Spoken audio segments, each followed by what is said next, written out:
Now on WCCO's Voices. In the 40s, 50s, we couldn't just stop at a gas station. We couldn't just stop at a restaurant. So this green book gave us a guide on where we could go. I want them to see people who look just like them in leadership. And they don't get that in St. Paul.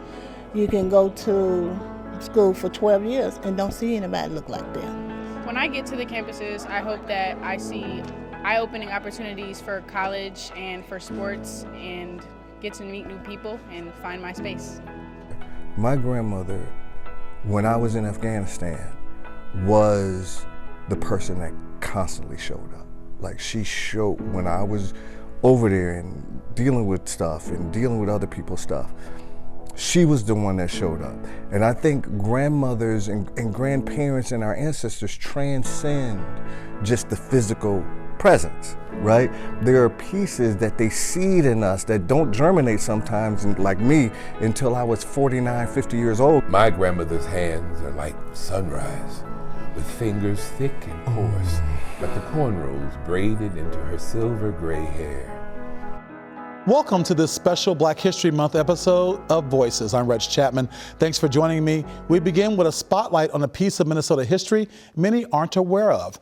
At the height of Jim Crow, much of Minnesota was not open to African Americans, including housing for University of Minnesota students. So a group of young Black women created their own space. I visited the Phyllis Wheatley Community Center to see how they are building on their 100 years of history to empower African Americans into the future.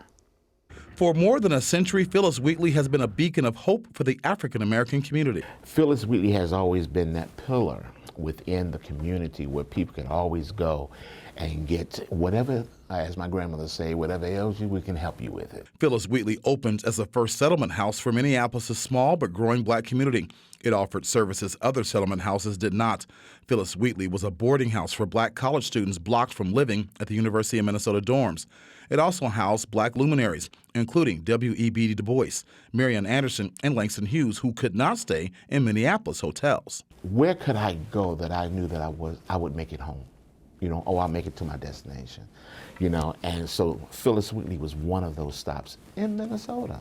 Phyllis Wheatley House was listed in the Green Book. In the 40s, 50s, we couldn't just stop at a gas station. We couldn't just stop at a restaurant.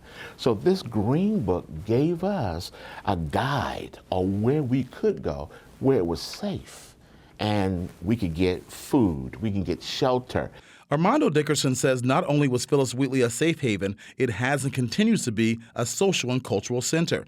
In the 1950s, Prince's father, John L. Nelson, played there with his jazz group, the Prince Rogers Trio. Music and music education, a big part of this century-old organization. I have memories of, swimming in the pool, of course, coming here for after-school activities. Kimberly Caprini has great memories of time spent at Phyllis Wheatley and the trips outside the community. I do recall going up to Camp Parsons. For more than 40 years, generations of Northside youth spent summers at Camp Catherine Parsons. For most who went, it was their first time out of the city, their first time immersed in the majesty of nature. And I remember being walked down to the water, and they said, keep your eyes closed. And then when we opened them, I had never seen so many stars in my life. And I literally screamed, because to me it was just unreal. There is a push to restore Camp Parsons to make sure future generations can understand the healing power of the outdoors. Phyllis Wheatley is working to make sure it keeps the founding principles of this century-old organization at the forefront, all while creating new opportunities for the future. If the family units are together, we have a community. Strong family, strong children, strong community. Partnerships are important, and because of them, Phyllis Wheatley offers programs that focus on family restoration, health, and wellness. It also offers a digital tech world academy, Mary T. Welcome Child Development Center, Wheatley Esports Club, and Quality Parenting Academy, keeping Phyllis Wheatley Community Center relevant for another century. And the goal is to continue to do that good work and make an even bigger impact going forward. Phyllis Wheatley Community Center will celebrate its centennial with a gala April 11th. I have the honor of serving as MC. I hope the community joins me in celebrating and supporting this organization. Going back further into Minnesota history, a local historian has uncovered that an influential leader of the Underground Railroad had ties to St. Paul. WCCO's Jeff Wagner talked with historian Karen Cyber about her findings on the state's connection to freeing slaves in the mid-1800s. What role did Minnesota play in the Underground Railroad? Up until previously, it was thought that the role was minimal. It was assumed that, like you said, this was a place of refuge. But we also know historically that there was at least some activity here in the Underground Railroad.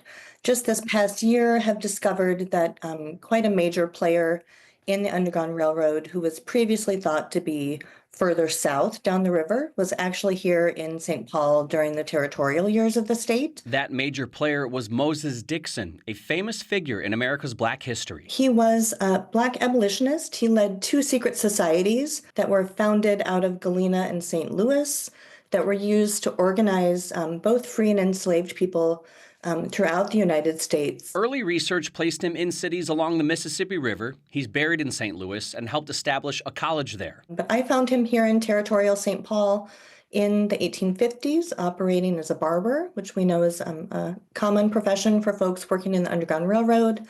Previously, before working as a barber, he worked as a steward on the steamboats. Sieber shared newspaper clippings from the future capital city referencing Dixon, leading her to believe his network of freeing slaves had vast reach up north, where his work was needed more than people might realize. I think a lot of people grow up in the north thinking that, the Underground Railroad, once you get to the north, across that line, that things are fine and good. But the Fugitive Slave Act of 1850 really changed that. And the fact that regardless of how far you got into the north and into the wilderness, that you could still be brought back to that life. So the threat of being sent back south remained even if you were in Minnesota. Yeah, we know that the sheriff at the time during those territorial years was vigilant about trying to catch folks.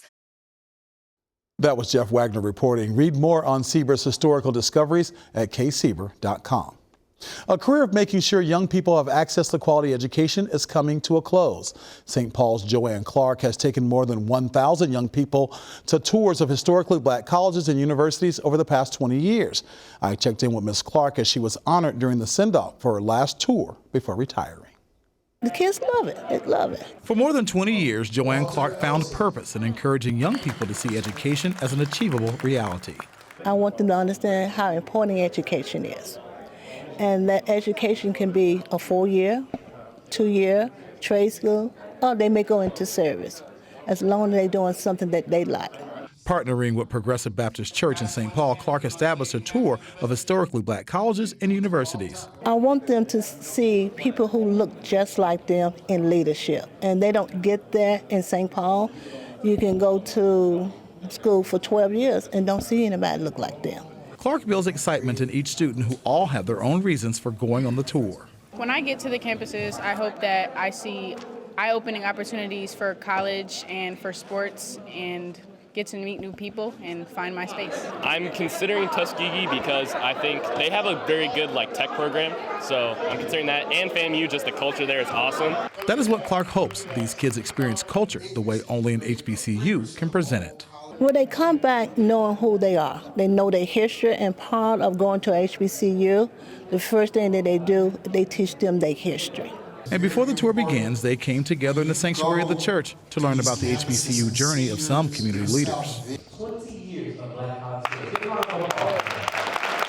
St. Paul Mayor Melvin Carter graduated from Central High School in 1997. Months later, he stepped onto the campus of Florida A&M University. And when I stepped foot on this university, it was like I transported. I felt like I just transformed suddenly into the dimension that spoke my home language, into the dimension that I was meant to be at. And I was astounded by the incredibly, amazingly brilliant people who I met. Clark hopes these 65 students going on the tour will have the same experience. So you're going to visit institutions that have empowered the Black community, dating all the way back to just after Civil War. After praying together, they are off to get on buses. Students toured several HBCUs. Their experiences, they say, were priceless. It was during the tour they saw the uniqueness of each campus. Not only did Clark take students on these tours, she raised more than $1 million in scholarships and sent care packages and college support funds to kids while they were getting their degrees. Mom Joanne, thank you so much for the work that you've all done, and God bless you. I look forward to seeing you on the other side. A one-of-a-kind celebration for one woman's effort to give young people the opportunity of a lifetime. All three of Clark's children graduated from HBCUs. Her daughter will take over duties as chairperson of the Black College Tour. A local organization is working to support and build up Black and brown farmers across the state year-round. Our Barrett Leone shows us how Route 1 is innovating in the agricultural space. It might be below zero outside, but inside, it's growing season. We can literally put these things anywhere. It's a small space with big opportunity, stationed on this Loretto farm. How do we support communities through food? This retrofitted shipping container is equipped with advanced hydroponic technology. So these lights are going to emulate the sun, allowing growth even with snow on the ground. In the middle of its first Minnesota winter, the 320 square foot modular farm produces as much food as 4 acres of traditional farmland. I'm a 4th generation farm kid, and I just believe that our communities, we need help. Specifically Black and brown communities need help. Marcus Carpenter is the founder of Route 1, an organization working to bring the farm to the people, especially in underserved communities. The way that we can help those communities most is through food. Food brings people together. It's why Route 1 is focusing on lifting up farmers like Maggie, Jane. It's great. The future is good. Colleen and Joyce. We upskilled so that we can be able now to compete with the big farmers. In Minnesota, Black and brown farmers represent less than 1% of farmers in the state, but Route 1 wants to change that. If we have new opportunities like the Freight Farm, which gives farmers the ability to learn different types of ways of farming, we feel like we can increase those numbers and we can get more people involved in farming. More farmers and more food. I love playing a part in it because I'm able to help, other communities that, may have food shortages and see the smiles on their faces as they're receiving the food. Right now, they're helping feed needy residents in Brooklyn Center with nutritious and culturally relevant food, thanks to its growers. Supporting the farmers, but also supporting community. The partnership and a federal grant allow city workers to collect and distribute free food 2 to 3 times a week. Being able to provide accessible and affordable vegetables, too, at no cost, really can make a difference. But still hungry to do more. How do we take not only these freight farms, but how do we take the platform of Route 1, which is really around food aggregation, and how do we spread that across the state of Minnesota and spread that across the country? In Loretto, Barrett Leone, WCCO News. While recent news of a potential federal funding freeze has Route 1 concerned, they are still moving forward with plans to start selling directly to customers, starting with a selection of greens. Find details at route1mn.org. Well, grandmothers are responsible for passing down family traditions and culture. And in the African American community, grandmothers pass down oral history, strength, and resilience needed to overcome a racialized trauma. I sat down with 2 local authors who teamed up to help make this complex issue accessible for families. My grandmother's hands are like sunrise, with fingers thick and coarse, like the cornrows braided into her silver gray hair. The Stories from My Grandmother's Hands is a journey inspired by Dr. Resma, sitting with his own grandmother. I'm comparing her hands to my hands and asking her the question, why are your hands so fat? And she looks at me and all of this energy comes with, oh boy, that's from sharecropping. I learned all of that through her and through her body. Dr. Resma hopes the book sparks cross-generational conversations about tough issues. It comes with a downloadable soundtrack that accompanies illustrations by world-renowned artist Leroy Campbell. The music begins to stir things, and then that begins to impact your body, begins to impact your vocal cords, begins to impact your positioning. So that's the story that the kids pick up on. Because in all cultures, it's grandmother who is responsible for teaching life lessons from an ancestral point of view. Especially in Black culture, the grandmother represents many times the hub of not just the brutality, but also the joy and the resource and how you reclaim parts of you that you had to kind of like hold back in order to survive or for your people to survive. My big mama's hands cook collard greens, macaroni and cheese, and fried chicken, and make pitchers of fresh squeezed lemonade. Acclaimed actor T. Michael Rambo collaborated with Dr. Resma on the book. He believes The Stories from My Grandmother's Hands shows the beauty of connection between generations. I think the grandmothers understand and seeing their grandchildren can hear their melody and help guide them toward the lyric to their song and help them be able to translate who they are into something that makes their song a real reflection of who they are authentically and how the grandmother can help them see who they hope to be. Designed for Black and brown children ages 3 to 8, different names for grandmother are represented, showing how grandmothers guide the next generation. My abuela's hands turn the pages of books that lull me to sleep with stories of far-off lands and magical kingdoms. Abuela, Avo, Oma. My grandmother's not named that. Why are these languages here? Why are those names there? Names for grandmother in Dutch, Portuguese, and Spanish allow space for white families to discuss racial trauma they have never experienced. Our book is intended as a meeting place for white readers or for other readers or other children who may not be from this experience to say, oh, here's a place where we can come hang out and have a conversation. Both authors believe the real jewel is the question and the curiosity. And I think that's what our book does well, is really says, do you have the muscles to inquire a little bit deeper into what this is or not? But it's here. Dr. Resma is a licensed clinical social worker who specializes in the healing of racialized trauma. He encourages adults to spend time with the book before reading it to children. You can find resources at thestoriesfrommygrandmothershand.com. Still ahead on Voices, a Minnesota woman who created what she wanted to see in her community. It was nothing about ethnic hair, skin, and nails. So I decided, you know what? I'm going to bring that to North Minneapolis. I'll take you to the state's first ethnically focused cosmetology school, plus a major milestone for a mother-daughter business duo. See or smell how they're finding the sweet smell of success.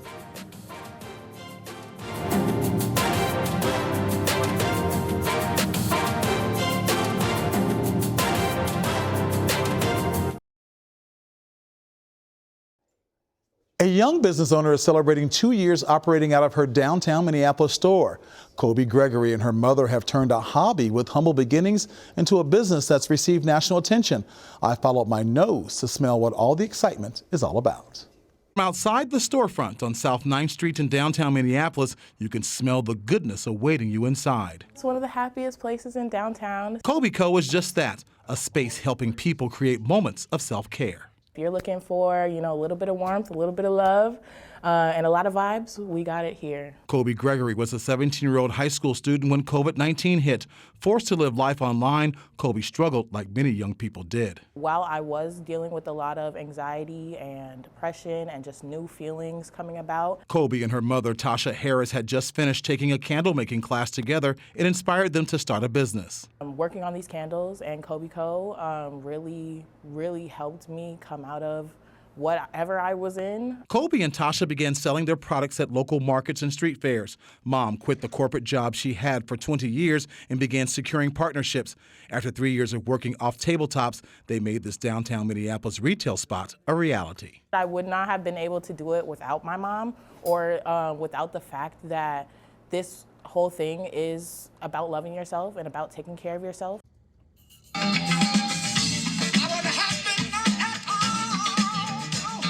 The music was a huge component of my self-care practice, which is why we were so excited about adding them to the candles. Each candle comes with its own soothing sounds to set the vibe. Found out about the Spotify QR codes.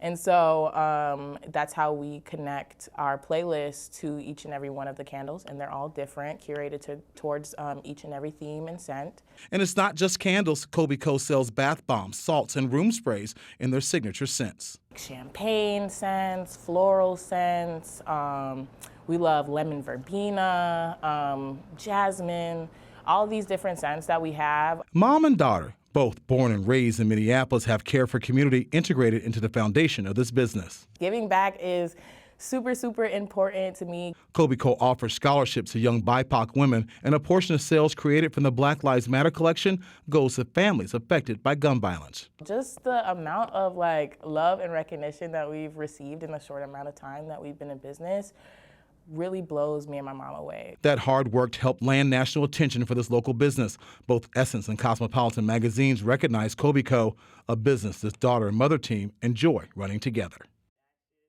Kobe Co. also offers workshops to make unique scents. Kobe and Tasha celebrate 2 years in the downtown location and 5 years in business this spring. Well, needle and thread are powerful tools in the hands of one Minneapolis creator. Kiana Cook founded Lovely Sewing and Arts Collective to empower kids ages 6 to 18. I visited her shop to see how she's shifting and healing the mindset of youth through unity and community building. The sound of a working sewing machine is like music to the ears of these youngsters. Phyllis, put it up slowly. They are learning what some consider a lost art, the art of sewing. What I love about sewing is it gives me a sense of peace. It's my place of calmness, and it's my joy. Kiana Cook is founder and executive producer of Lovely Sewing and Arts Collective. Lay this down underneath this and cut it all out at one time. Her fashions are one of a kind, some with an African theme.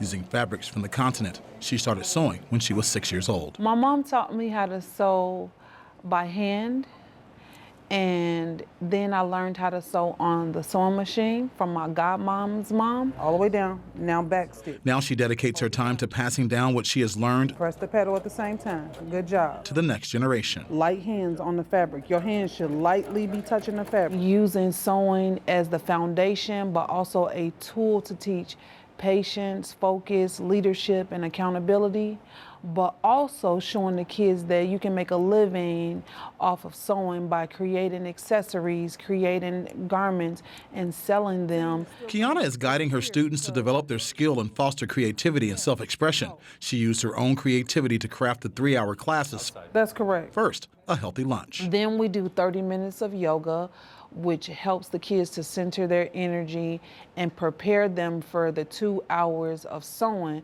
which goes by so fast that the kids are always like, wait, is it time to go? So start right there where it's already cut a little bit, because that'll be like your seam allowance. Youngsters who spend years mastering their craft in the class eventually become instructors. So Ayana is an instructor in the class. She's a paid instructor. Good, that's perfect. 15-year-old Ayana is making money doing what she loves. What she creates, she sells. The vest was really complicated. Right here, I put them on top of each other, and then I sewed a box so it can stay up and not fall. So make sure that this stays lined up. It's part of Kiana's plan to spark interest in creating a business. My dream, I just want to own my own business, and sewing's going to be in it, of course. Kiana says she is giving her students the confidence to navigate future challenges with resilience and resourcefulness. Go ahead, girl. Go ahead, do you, baby. And keeping them focused on what's good for them and others. Love is taught and hate is taught, right? The only thing I'm interested in how I can teach more love through sewing. And it all starts with lessons taught. Good job. Take your time. Behind a sewing machine. Lovely Sewing and Arts Collective has been in Minneapolis for 15 years. Kiana also teaches sewing to adults. You can find details at lovelysewing.org. Well, a North Minneapolis woman saw a need and decided to do something about it. Tailored Cosmetology School is the state's first ethnically focused cosmetology school. I found out how it is providing family supporting jobs for those who walk through the doors. We've always been proud of our hair and our skin. We just never had the space to be loud about it. Nubia Taylor took her dream of being an esthetician and a business owner and ran with it. I'm the owner of Taylor Cosmetology School, so I'm the owner, the CEO, the instructor, manager, all those things. Nubia grew up in North Minneapolis and wanted to do something to help others realize their dream of being a beauty professional. A lot of girls from the neighborhood would ask me, well, what school did you go to? Where did you go to become an esthetician? And so I was always sending them to Empire or Aveda. And I said one day, well, what's for us? She says most beauty schools do not teach how to work on clients from the BIPOC community. It was nothing about ethnic hair, skin, and nails. So I decided, you know what? I'm gonna bring that to North Minneapolis. Recommend to your clients for each and every skin condition. For the past year, Tailored Cosmetology has been teaching its students how to care for clients with melanated skin. Nubia got a helping hand from a nonprofit designed to give people of color the capital to start a business. The New Impact Fund, they like to invest in Black businesses. So I went through this kind of Shark Tank competition with them, and then I made it. I told them my vision, and then they gave me the money for the school. You're making a way in the industry. Classroom instruction happens on one side of the building. The other is where the hands-on learning takes place. These are our 5 esthetician rooms where our students would come and take clients. Students can't graduate if they don't practice on real people, so they need the community to help by booking appointments for eyebrows, facials, makeup, and waxing. Nubia says students from all different backgrounds are finding a place to learn at Tailored Cosmetology. We have 60% Black, about 30% Latino, and then about 10% white.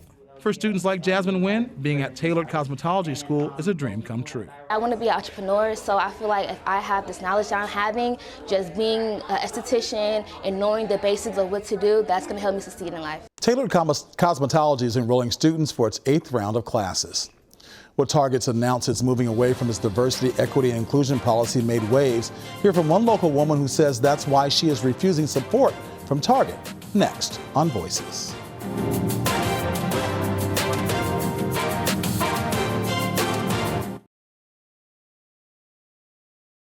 Welcome back to WCCO's Voices. We spent much of this special Black History Month episode talking with Black business owners and leaders making positive change in Minnesota. Now we shift to what some see as an attack on the community. Minneapolis-based Target announced it is ending its diversity, equity, and inclusion initiatives. Frankie McLister sat down with one Minnesotan who says it's time to take action. I guarantee you there are some Black business owners waking up this morning like me who have a dilemma. They have a decision to make. That decision is whether to work with those companies eliminating DEI efforts. Shaletta Brundage hosts a podcast geared towards the Black community. She says Target's DEI sponsorship was a big part of launching her business, but Brundage says she's no longer supporting the company after it scaled back its DEI programs. It is inconvenient, but so was the Montgomery bus boycott. Here, the stores that belonging to the Bullseye program helped Black entrepreneurs develop and test products. And that program was developed right here at the HQ following George Floyd's killing. Brundage says there's no mistaking the help the initiative provided to her and many other Black entrepreneurs. I was able to take that money and hire 2 employees. I was able to upgrade my equipment. I was able to get more contractors. And now, was it all the rules? Was it intentional? Did they mean it? Did they ever really care about us? The company says they were going to end this initiative anyway and posting to their website that they're stopping all external diversity-focused surveys and evolving their, quote, supplier diversity team to, quote, supplier engagement to better reflect their inclusive global procurement process. Walmart, Amazon, McDonald's, and Meta are also ending DEI-focused programs. But the move has her wondering about what this means for the future. I should not have to be fighting the fight that my great-grandmother fought. We should be further along, right? And it seems like they're not just rolling back DEI, they're rolling back progress. In Cottage Grove, Frankie McLister, WCCO News. Boycott Target. Meanwhile, Florida's attorney... Uh-oh.